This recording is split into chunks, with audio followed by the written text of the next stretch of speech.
friend of mine just got back from the UK and she was surprised to find bunny chows in London. Hey, were they the real deal Durban bunnies or, some la-di-da English variation? These were, how can I put it, business class bunnies served with shallots, lemongrass and sour cream toppings. Exactly. I'm not sure if that's going to go down well in Durban. Whatever the purists may say, the bunny chow is beginning to travel and it's making new friends wherever it goes. So my hometown has made a contribution to the world's street food culture. My hometown too. You're going to love the bunny that Yudhika is about to pull out of the hat.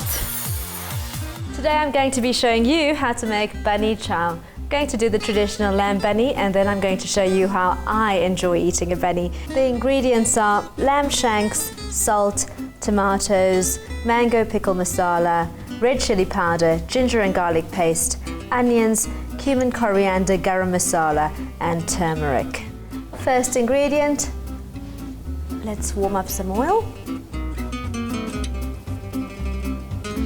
Now, whole spices going in, bay leaf, a few little cinnamon sticks, some cumin seeds. Let's warm those through until they're fragrant. Now the onions go in.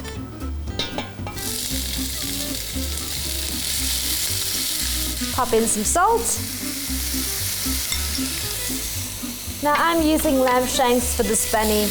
I do think leg of lamb can be used, although it does tend to be quite dry. Saute the onions until they're light golden brown. And the salt does speed that up a bit, absorbs the moisture and breaks down the onion. This is the most important step when you're making a curry, especially for this traditional lamb curry.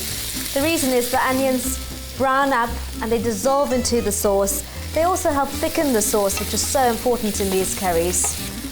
Those onions now ready. Next ingredient, ginger and garlic paste.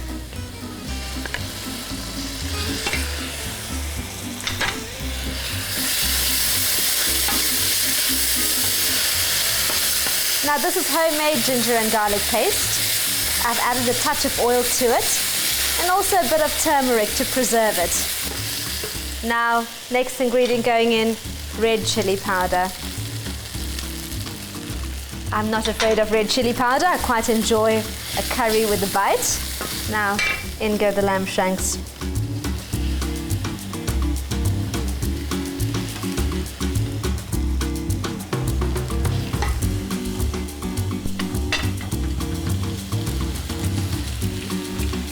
Let's add some water.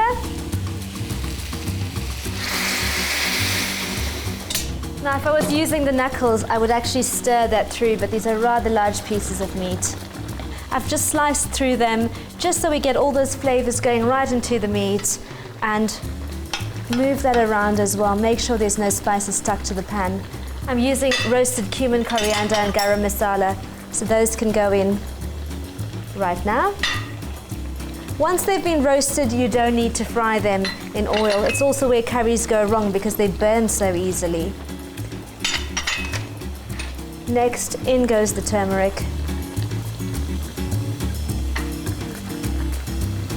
Just going to move that through. Stir it through the sauce, just move it around a bit. Make sure that there's nothing stuck to the pan. Lower the heat, and we're going to simmer this for about 2 hours on a low heat until the meat falls off the bone. I think the lamb must be ready now. That looks just about perfect.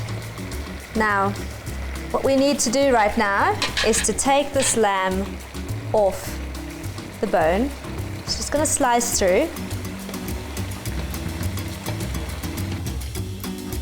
You can see I'm not doing much slicing, I'm just pulling the meat off the bone. You can see it's very, very tender.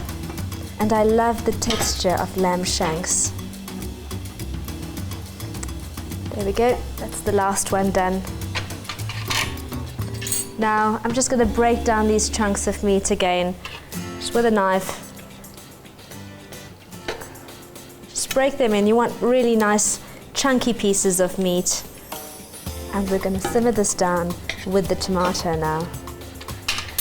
Once that's done, add in the tomatoes. Stir the tomatoes through. And let's simmer that until the tomatoes soften and they form a thick sauce. So So let's prepare a bunny chow. And I'm just using a bread knife to cut along the sides. Just loosen it up slightly. There aren't any tools for doing this, you're just going to have to use your hands. There we go, hollow out the bread. And now scoop in some of that curry and sauce. This is quite a traditional bunny chow. And in a minute I'll show you how I like my bunny chow. Put some coriander on top. And there we have it. That's our first one done. And now stir some pickle masala into the lamb. I always have those little bits of pickle masala lying around in bottles at home. Not quite sure exactly what to do with it. So I just add it into lamb or chicken curry just to give it that lovely zesty bite. When I pop out for a takeaway, I never know quite what to order. So this is my take on what I would like to see. Some lamb bunny, some homemade fat chips as I call them, going in on top. And then more sauce going in. Chips and curry sauce has to be one of the best things. Just scoop that sauce over. And then the bread. So you can serve this with some carrot salad on the side. That's my take on bunny chow, the traditional version and my favorite with chips and curry sauce.